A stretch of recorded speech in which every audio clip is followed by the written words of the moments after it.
नमस्कार जी, स्वागत सत्कार अभिनंदन राम राम जय श्री कृष्ण राधे राधे। कैसे हैं आप सभी? स्वागत है आप सभी का काव्य क्लासेस कोटा के इस डिजिटल रंगमंच पर, जहां पर आप और हम मिलकर के कर रहे हैं व्याख्याता भर्ती परीक्षा की तैयारी।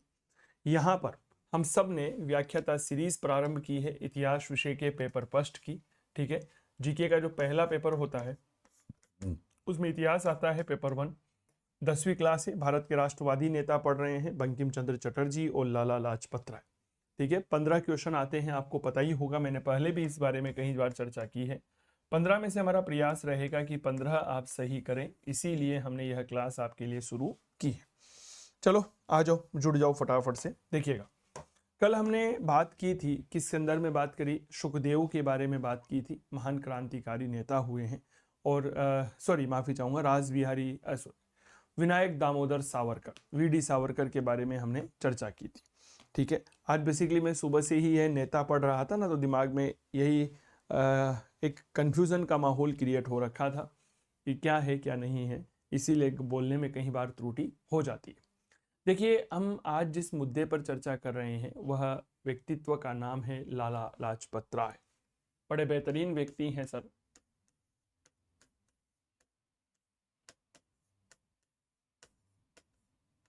लाला लाजपत राय।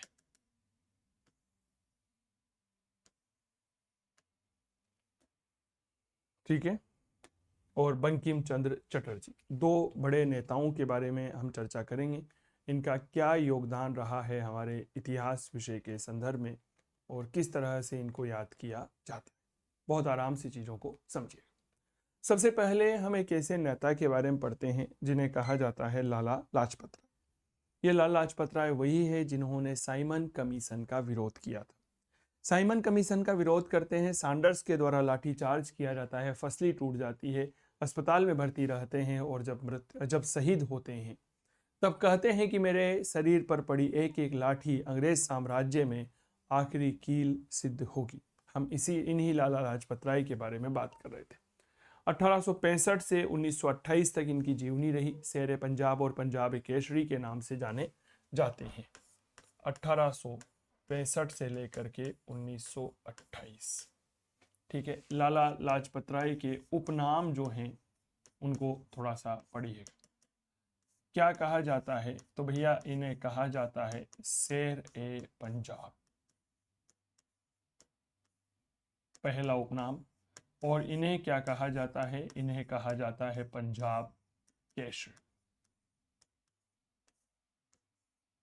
तो शेर ए पंजाब और पंजाब केसरी के उपनाम से जाने जाते हैं। इनका जन्म 1865 को पंजाब के लुधियाना में हुआ था। इन्होंने वकील के रूप में अपना जीवन प्रारंभ किया, हिसार में आर्य समाज की शाखा खोली और संस्कृत विद्यालय की स्थापना की। स्वामी दयानंद सरस्वती से बेहद प्रभावित थे, इस बात को याद रखिएगा। तो आइए चर्चा करते हैं। जब हम इनके जन्म के बारे में कुछ चीज़ें आप लोगों को बताते हैं। 1865 में जन्म हुआ था लुधियाना में, और लुधियाना पड़ता है आपके पंजाब। क्या बात क्लियर हो गई? जन्म कहाँ हुआ? लुधियाना में हुआ। लुधियाना पंजाब में है। और जब इन्होंने अपना जीवन शुरू किया था तो एक वकील के रूप में जीवन शुरू किया। हरियाणा के हिसार में आर्य समाज की स्थापना करते हैं और यहीं पर संस्कृत विद्यालय भी खोला था। वकील के रूप में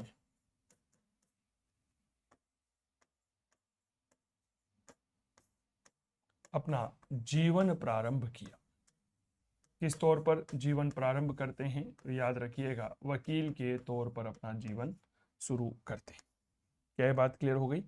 आगे याद रखिएगा, इन्होंने हिसार हरियाणा में पड़ता है, आपको इस बारे में पता ही होगा, कोई दो राय नहीं है। हिसार हरियाणा में, ठीक है, काफी महत्वपूर्ण जगह है। इतिहास में कहीं जगह पर हिसार का नाम आता है। यहाँ पर आर्य समाज की एक शाखा खोली और संस्कृत विद्यालय की भी स्थापना करी। हिसार में क्या किया? आर्य समाज की शाखा स्थापित की। आर्य समाज की शाखा स्थापित की। वह क्या काम किया इन्होंने? याद रखिएगा, संस्कृत को बढ़ावा देने के लिए संस्कृत विद्यालय की स्थापना, संस्कृत विद्यालय की स्थापना की। कहां पर? हिसार में। इतिहास को थोड़ा सा और आगे बढ़ाइए। कहा जाता है 1882 में यह लाला लाजपत राय जी जो है, मेरे प्यारे साथियों, दयानंद सरस्वती के संपर्क में आए। 1886 में, अब चूंकि दयानंद सरस्वती जो है वह आर्य समाज के संस्थापक रहे हैं, 1886 में लाला जी ने लाहौर में दयानंद एंग्लो वैदिक स्कूल की स्थापना की, जिसे हम डीएवी स्कूल के तौर पर जानते हैं। ठीक है, जब स्कूल स्थापित कर दिया तो उद्देश्य होना चाहिए था कॉलेज का, तो डीएवी कॉलेज स्थापित किया 1889 में लाहौर में। क्या ये बात क्लियर हो गई? तो 1882 में दयानंद सरस्वती के संपर्क में आए, 86 में स्कूल स्थापित किया, 89 में कॉलेज की स्थापना कर दी लाहौर में। यह प्रश्न आपके डायरेक्ट पूछा जाता है। देखिएगा, घटना करते हैं 1882 से। दयानंद सरस्वती से संपर्क में आए, सरस्वती से संपर्क। दयानंद सरस्वती के बारे में आप लोग जानते हैं, क्या जानते हैं? आर्य समाज की स्थापना की थी, आर्य समाज के संस्थापक। क्लियर हो गई? चलिए, 1882 के बाद आप आगे बढ़िए, 1886 लाहौर। लाहौर में इन्होंने दयानंद एंग्लो वैदिक, जिसे क्या कहा जा सकता है? डीएवी कहा जा सकता है, डीएवी स्कूल स्थापित किया। क्लियर हो गई? चलिए, इसके बाद आगे बढ़िए, 1889, जगह का नाम सेम लाहौर रहेगा, और यहां पर अब स्कूल तो स्थापित कर ही चुके थे, लेकिन स्कूल के बच्चे कॉलेज के लिए कहां जाएंगे? तो इन्होंने डीएवी कॉलेज की स्थापना करी।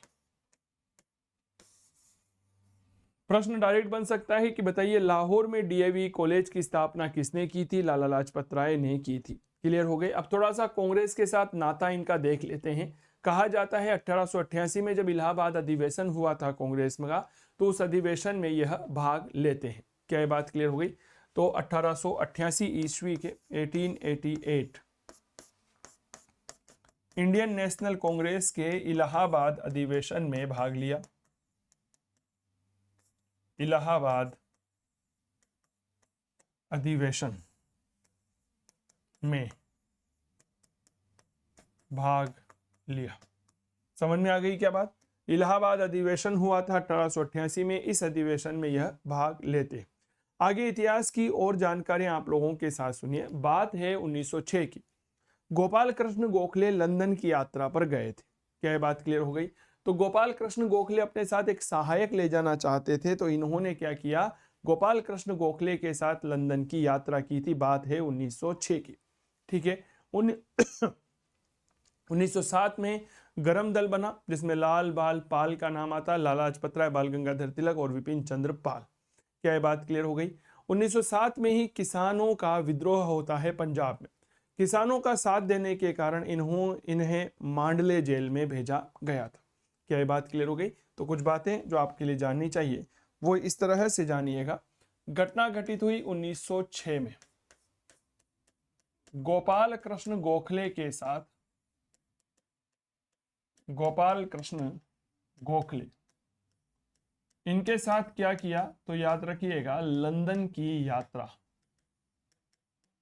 समझ में आ गई? चलिए, इसके बाद 1907 गरम दल। 1907 में ही एक और महत्वपूर्ण घटना हुई, पंजाब के किसानों का साथ दिया, पंजाब के किसानों का साथ दिया। और ये जो साथ दिया ना, इस वजह से मांडले जेल गए, मांडले जेल। क्या बात क्लियर हो गई? मांडले जेल यह गए, तो इन्हें गिरफ्तार करके मांडले जेल में भेजा गया। इस बात को थोड़ा सा याद रखिएगा। समय बहुत तेजी से बदला। यह अमेरिका की यात्रा पर थे, लेकिन वहां पर कोई बहुत बड़ा कार्य यहाँ पर नहीं हुआ। लाला जी ने कुछ महत्वपूर्ण पत्रिकाएं प्रकाशित करी जो कि भारत के राष्ट्रवाद के लिए और भारतीय स्वतंत्रता संग्राम के लिए काफी महत्वपूर्ण थी। जैसे अनहैप्पी इंडिया, ऐसे प्रश्न पूछे जाते हैं कि बताइए अनहैप्पी इंडिया जो है वह किसके द्वारा लिखित पुस्तक है?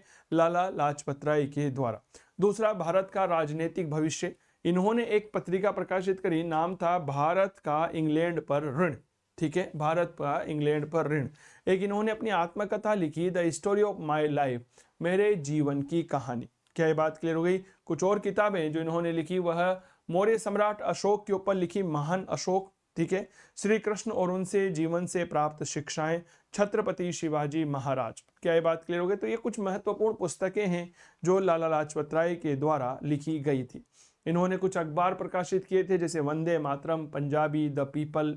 तो इस तरह के समाचार पत्र। एक इन्होंने the Vedas home of the Indo Aryans नाम की किताब लिखी थी, आपको पता होगा, जिसमें आर्यों के बारे में बताया था। क्या बताया था? The Arctic home of the Vedas Aryans.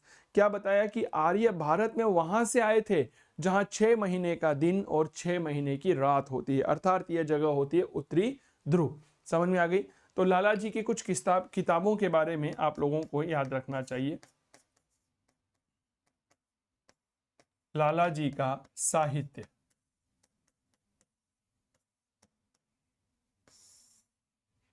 बड़ी महत्वपूर्ण ग्रंथ लिखवा रहा हूं, याद रखना, सीधा परीक्षा में पूछा जाता है। अनहैप्पी इंडिया,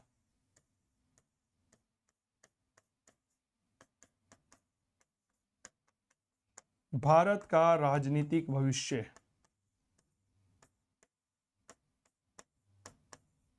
भारत का राजनीतिक भविष्य। ठीक है, ये एक और महत्वपूर्ण किताब है इनकी। अनहैप्पी इंडिया है, भारत का राजनीतिक भविष्य है, भारत का इंग्लैंड पर ऋण है।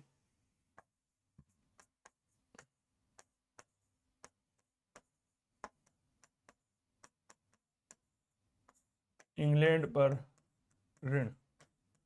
ठीक है, एक किताब है the story of my life, the story of my life, मेरे जीवन की कहानी।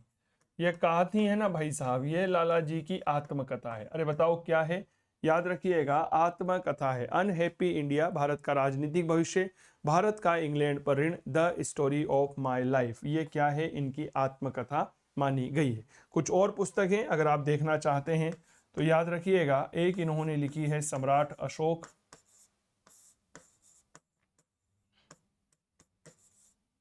ठीक है, एक इन्होंने लिखी है छत्रपति शिवाजी,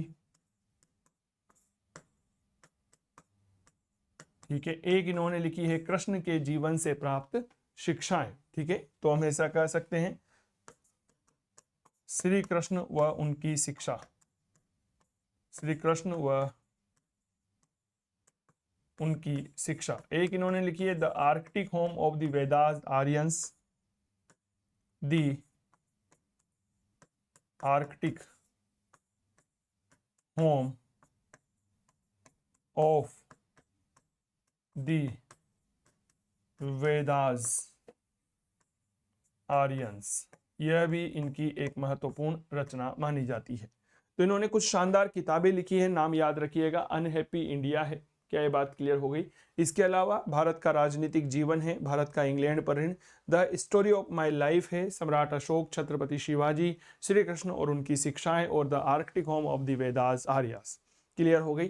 भारत के एक ऐसे क्रांतिकारी जिन्होंने मेजिनी की जीवनी जो है उसका उर्दू में अनुवाद किया था। ठीक है, तो अगली 9 नंबर की बात याद रखिएगा, मेजिनी की जीवनी का हिंदी अनुवाद, उर्दू अनुवाद किया। मेजिनी की जीवनी का उर्दू अनुवाद किया। मेजिनी की जीवनी का उर्दू अनुवाद किया। इन्होंने कुछ अखबार प्रकाशित किए जैसे वंदे मातरम, पंजाबी, द पीपल। ठीक है, तो याद रखिएगा, एक नाम आता है वंदे मातरम, एक आता है जी पंजाबी, ठीक है, और एक आता है द पीपल। The people. ये क्या है तो याद रखिएगा, ये होते हैं हमारे कुछ समाचार पत्र। ये न्यूज़पेपर हैं जो आपके लिए काफ़ी ज़्यादा उपयोगी बनते हैं। वंदे मातरम, पंजाबी और द पीपल। इनकी आत्मकथा क्या है याद रखिएगा, इनकी आत्मकथा है the story of my life. क्या ये बात क्लियर हो गई? सर लाला जी ने, याद रखिएगा, सन 1920 में सर्वेंट्स ऑफ पीपल सोसाइटी की लाहौर में स्थापना की थी। सर्वेंट्स ऑफ पीपल सोसाइटी 1920 में कहाँ स्थापित की गई? लाहौर में। तो अगली बात लिखिएगा, इन्होंने 1920 में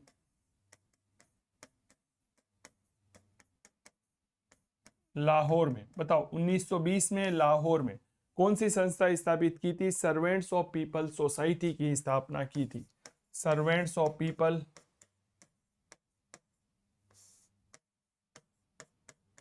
ऑफ पीपल सोसाइटी महत्वपूर्ण है संस्था, याद रखिएगा कि स्थापना की। लाला जी ने 1920 में लाहौर में सर्वेंट्स ऑफ पीपल नाम की सोसाइटी की स्थापना की गई। 1920 में कांग्रेस का कलकत्ता विशेष अधिवेशन हुआ, उसमें अध्यक्ष चुने गए थे लाला लाजपत राय। क्या ये बात क्लियर हो गई? तो एक लाइन और याद रखिएगा, 1920 इंडियन नेशनल कांग्रेस का कलकत्ता विशेष अधिवेशन। कलकत्ता में क्या हुआ था? याद रखिएगा, एक विशेष अधिवेशन हुआ था, ठीक है, में अध्यक्ष बने। तो कांग्रेस के कलकत्ता विशेष अधिवेशन के अध्यक्ष चुने गए थे लाला लाजपत राय। अपने आप एक महत्वपूर्ण मुद्दा है। क्या ये बात क्लियर हो गई? बाद में आपको पता होगा चोरा चोरी कांड हुआ। उस घटना के बाद में 12 फरवरी 1922 को महात्मा गांधी असहयोग आंदोलन को स्थगित कर देते हैं। उस असहयोग आंदोलन के बाद इन्होंने स्वराज पार्टी से यह जुड़ गए थे। क्या ये बात क्लियर हो गई? धीरे धीरे स्वराज पार्टी में मोतीलाल नेहरू के साथ मतभेद हुए। मतभेद होने के बाद में इन्होंने अपनी अलग पार्टी बनाई और उसका नाम रखा नेशनल पार्टी, ठीक है। तो असहयोग आंदोलन की समाप्ति के बाद स्वराज पार्टी से जुड़े। स्वराज पार्टी में मोतीलाल नेहरू से विवाद की स्थिति तैयार हुई और उसके बाद इन्होंने अपनी अलग से पार्टी बना ली और उस पार्टी का नाम रखा नेशनल पार्टी। तो अगली लाइन लिखिएगा, सीधा लिख लो, स्वराज पार्टी से जुड़े। स्वराज पार्टी से जुड़े। यहां मोतीलाल नेहरू से विवाद हुआ।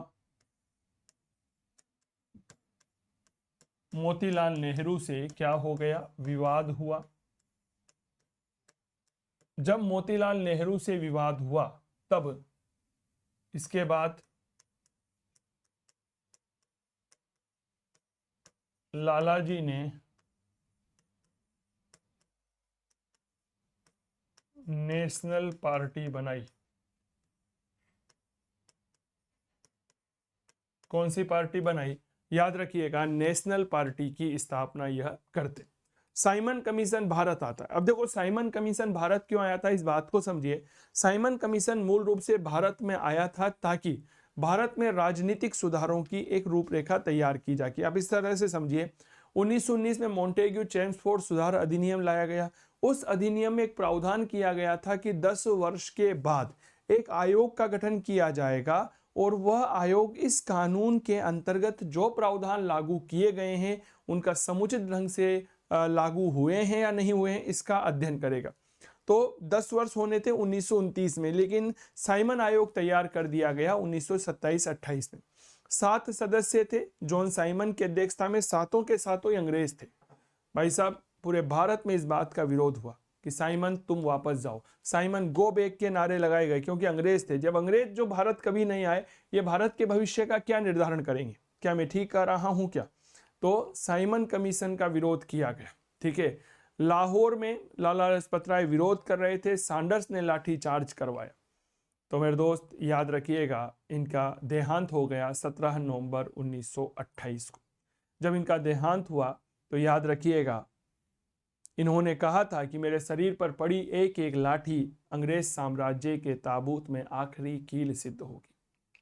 जब लाला जी का देहांत हुआ तो महात्मा गांधी ने इनके बारे में सुना, उनके मुंह से निकला कि भारतीय राजनीति का एक सितारा डूब गया है। तो इस तरह से हमारे महान क्रांतिकारी हमारे बीच में नहीं रहे। तो सुनिएगा, लाहौर में, या ऐसे लिखे लाला जी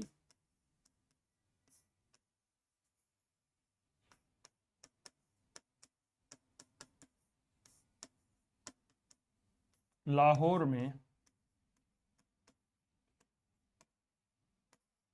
साइमन कमीशन का विरोध कर रहे थे।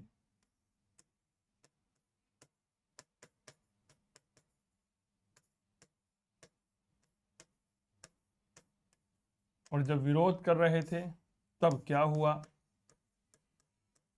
सैंडर्स ने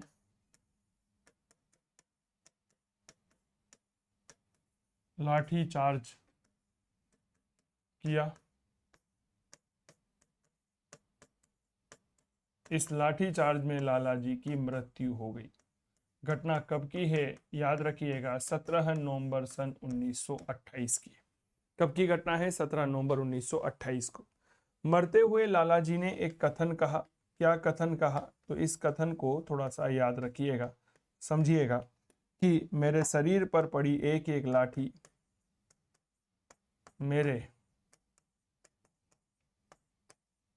शरीर पर पड़ी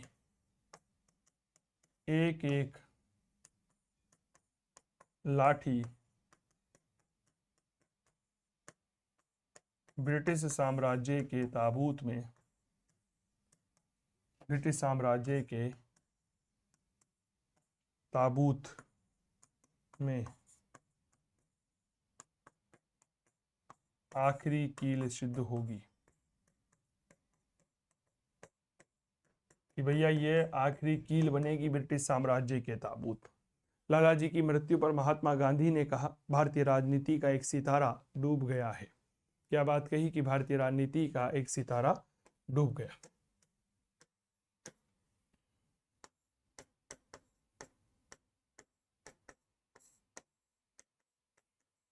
लाला जी की मृत्यु पर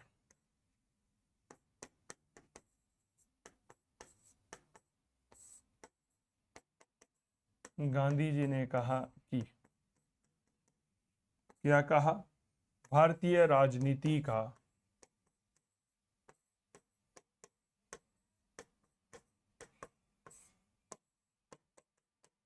एक सितारा डूब गया। भारतीय राजनीति का एक सितारा डूब गया। ये बात किसने कही थी, महात्मा गांधी ने कही। और किसके परिप्रेक्ष्य में कही थी, लाला लाजपत राय के संदर्भ में कही थी। लाला लाजपत राय ने क्या कहा, मेरे शरीर पर पड़ी एक एक लाठी ब्रिटिश साम्राज्य के ताबूत में आखिरी कील सिद्ध होगी। लाला लाजपत राय के बारे में यह जानकारी थोड़ा सा याद रखिएगा, काफी महत्वपूर्ण है। पेड कोर्स के लिए आप काव्य क्लासेस कोटा का मोबाइल एप्लीकेशन डाउनलोड करिए, वहां पर फर्स्ट ग्रेड इतिहास विषय का कोर्स आपके लिए अवेलेबल है। ठीक है, चलिए हम एक और महत्वपूर्ण क्रांतिकारी की चर्चा आप सभी प्यारे साथियों के साथ करते हैं। नाम है बंकिम चंद्र चटर्जी। नाम जरूर आपने सुना होगा, बंकिम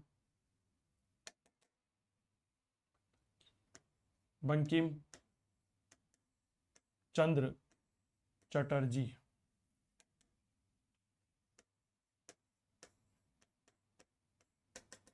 ठीक है, इन्हें बंकिम चंद्र चट्टोपाध्याय कहा जाता है, वो बात भी थोड़ा सा याद रखिए। अब देखिए बंकिम चंद्र चटर्जी के बारे में कुछ बातें जो आप लोगों को जाननी चाहिए। 1838 में जन्म होता है और 1894 में इनका देहांत हो जाता है। एक कवि थे, उपन्यासकार थे, साहित्यकार थे, राष्ट्रवादी नेता थे और एक देशभक्त के तौर पर जाना जाता है। प्रेसिडेंसी कॉलेज है कलकत्ता में, ठीक है, वहां से ग्रेजुएशन करने वाले पहले भारतीय यही माने जाते हैं। तो जरूर याद रखिएगा बंकिम चंद्र चटर्जी के बारे में। क्या बात याद रखनी है, बंकिम चंद्र चटर्जी जो हमारे लिए महत्वपूर्ण है, 1838 में यह जन्म लेते हैं और 1894 में इनका देहांत हो जाता है।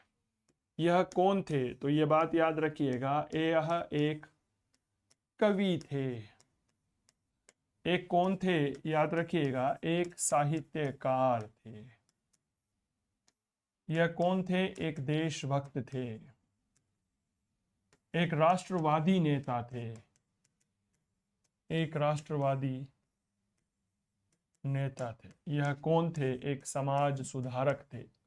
कई सारे कार्य इनके द्वारा किए गए हैं और उन्हीं वजह से आज बंकिम चंद्र चटर्जी को याद किया जाता है। तभी तो कहा जाता है मेरे दोस्त कि इतिहास क्या है और इतिहास में कैसे अपना स्थान स्थापित किया जाता है। कहते हैं पानी से नहाओगे, पानी से अगर आप नहाते हैं तो याद रखिएगा लिबास बदलते हैं, लेकिन अगर आप पसीने से नहाते हैं तो इतिहास बदलते हैं।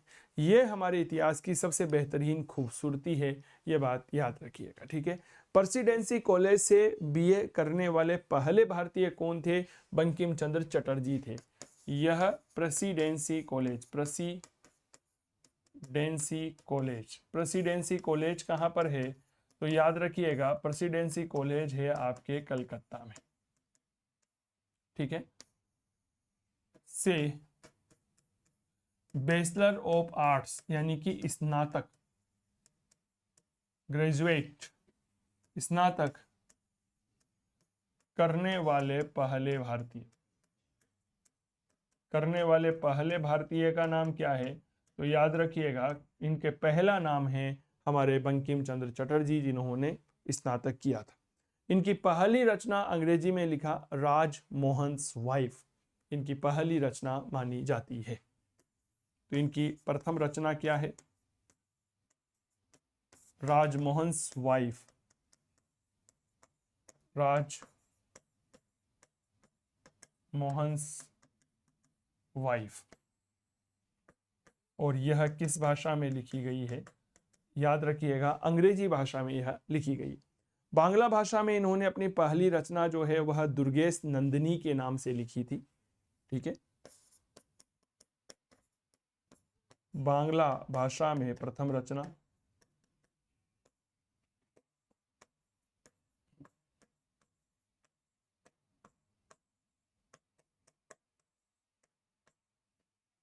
दुर्गेश नंदिनी, यह बांग्ला भाषा की पहली रचना मानी जाती है जिसका नाम आता है दुर्गेश नंदिनी। इतिहास को थोड़ा सा और बताइए तो इनकी कुछ और रचनाओं की बात करते हैं। तो एक रचना इन्होंने लिखी बंग दर्शन, क्या बात है, अन्य रचनाओं में याद रखिएगा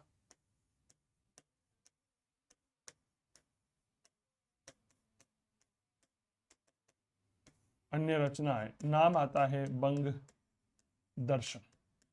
बड़ी बेहतरीन किताब रही है बंग दर्शन इनकी, ठीक है, काफी लोकप्रिय रही।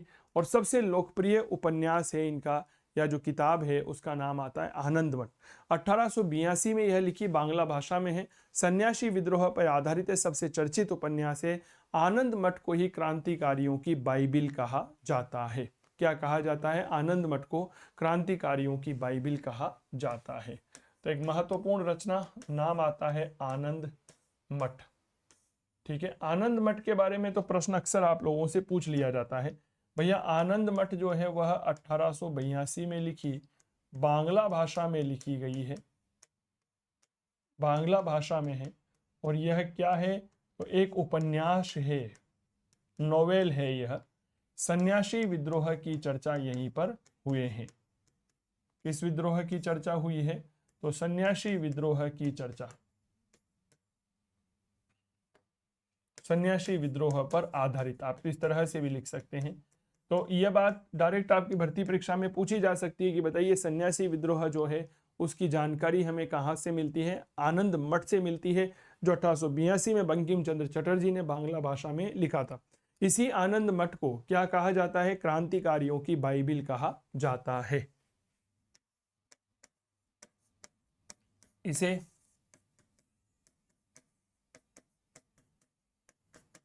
क्रांतिकारियों की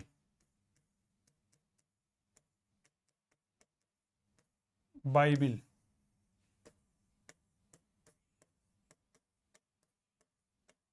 कहा जाता है। क्या कहा जाता है, इसे क्रांतिकारियों की बाइबिल के रूप में हम जानते हैं, ठीक है। 1874-75 में इन्होंने वंदे मातरम लिखा। यह वंदे मातरम बाद में 1885 में आनंद मठ में शामिल कर लिया गया। 1874-75 में वंदे मातरम की रचना की। ठीक है, वंदे मातरम जो है बाद में 1885 में आनंद मठ में शामिल किया गया। किसमें शामिल किया गया? तो याद रखिएगा, आनंद मठ में यह शामिल किया गया। कब किया गया? 1885। आनंद मठ का अंग्रेजी अनुवाद जो है, यह अंग्रेजी अनुवाद नगेंद्र चंद्र सेन ने किया था, क्योंकि अंग्रेजी जो यह आनंद मठ है यह बांग्ला भाषा में है। ठीक है, इस आनंद मठ का अंग्रेजी अनुवाद जो है किसने किया था? तो भैया अंग्रेजी अनुवाद करने वाला व्यक्ति नगेंद्र चंद्र सेन है। अंग्रेजी अनुवाद बाय नगेंद्र चंद्र सेन। इस नगेंद्र चंद्र सेन के द्वारा इसका अंग्रेजी अनुवाद किया गया है। आनंद मठ 1882 में बंकिम चंद्र चटर्जी के द्वारा लिखा गया है। मूल रूप से बांग्ला भाषा में है और सन्यासी विद्रोह पर आधारित है यह ग्रंथ। इसके अलावा अगर हम थोड़ा सा और पढ़ते हैं तो इसे क्रांतिकारियों की बाइबिल कहते हैं। वंदे मातरम को 1885 में इसमें शामिल किया गया और नगेंद्र चंद्र सेन जो है उसने इसका अंग्रेजी में अनुवाद किया था। कुछ और अगर हम किताबें देखना चाहते हैं तो मृणालिनी का नाम आता है, राधा रानी है, देवी चौधराइन है, ये कुछ और इनकी महत्वपूर्ण रचनाएं हैं। ठीक है, तो अगला नाम कुछ याद रखिएगा, जैसे मृणालिनी, राधा रानी, देवी चौधराइन।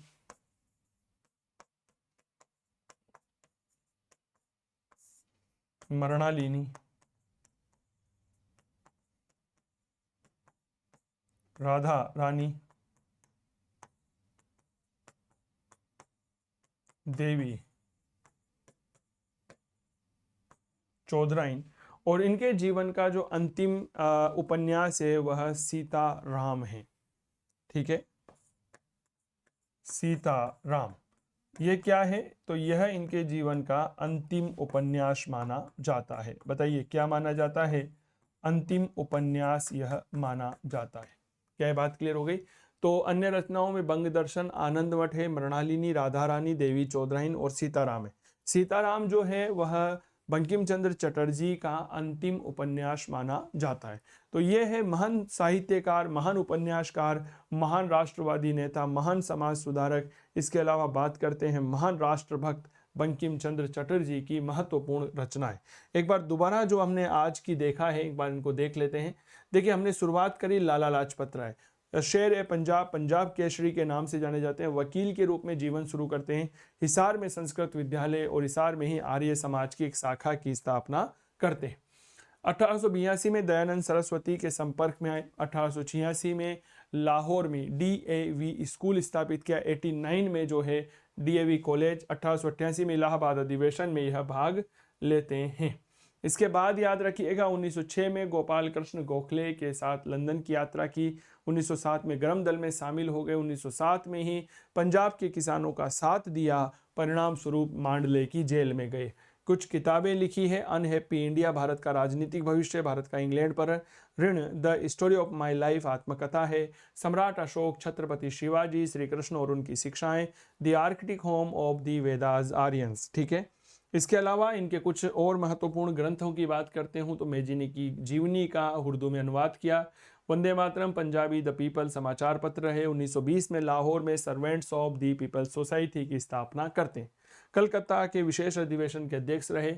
स्वराज पार्टी से जुड़े। मोतीलाल नेहरू से विवाद हुआ, नेशनल पार्टी की स्थापना करी। 1928 में साइमन कमीशन भारत आया। लालाजी ने लाहौर में विरोध किया। सैंडर्स ने लाठियां चलाई। लाला जी का देहांत हुआ। मरते समय एक बात कही कि मेरे शरीर पर पड़ी एक एक लाठी ब्रिटिश साम्राज्य के ताबूत में आखिरी कील सिद्ध होगी। लाला जी की मृत्यु पर गांधी जी ने कहा था, भारतीय राजनीति का एक उभरता हुआ सितारा डूब गया है। बंकिम चंद्र चटर्जी कवि थे, साहित्यकार, देशभक्त, राष्ट्रवादी नेता थे। ठीक है, समाज सुधारक थे। प्रेसिडेंसी कॉलेज कलकत्ता से BA करने वाले पहले भारतीय के तौर पर जाने जाते हैं। पहली रचना राजमोहन स्वाइफ है अंग्रेजी में। बांग्ला में पहला अनुवाद दुर्गेश नंदिनी है। अन्य रचनाओं में बंग दर्शन, आनंद मठ है। 1882 में बांग्ला भाषा में लिखा है। क्या ये बात क्लियर हो गई? उपन्यास है, सन्यासी विद्रोह पर आधारित है, क्रांतिकारियों की बाइबिल कहा जाता है, अंग्रेजी अनुवाद नगेंद्र चंद्र सेन ने किया था। 1874-75 में वंदे मातरम की रचना की थी। 1885 में आनंद मठ में शामिल हुआ। मृणालिनी, राधा रानी देवी, चौधराइन, सीताराम इनके अन्य उपन्यास है। तो ये है कुछ जानकारियाँ। अगर आपको यह क्लास अच्छी लगी हो तो प्लीज़ इसे लाइक करें, शेयर करें, और चैनल पर नए हैं तो सब्सक्राइब जरूर करिएगा। कमेंट करके बताइएगा क्या कुछ नया किया जा सकता है। अगर आप चाहते हैं फर्स्ट ग्रेड पीजीटी इतिहास विषय से तैयारी करना और आपका ऑप्शनल विषय इतिहास है, तो सेकंड पेपर के लिए आज ही काव्य क्लासेस कोटा का मोबाइल एप्लीकेशन डाउनलोड करें, जहां पर हमारा इतिहास विषय का कोर्स चल रहा है। क्लियर हो गई? तो बहुत बहुत धन्यवाद। जय हिंद, जय भारत। अपना ध्यान रखिए, स्वस्थ रहिए, मस्त रहिए, तंदुरुस्त रहिए और करते रहिए इतिहास की बात चंदू जैन के साथ। नमस्कार।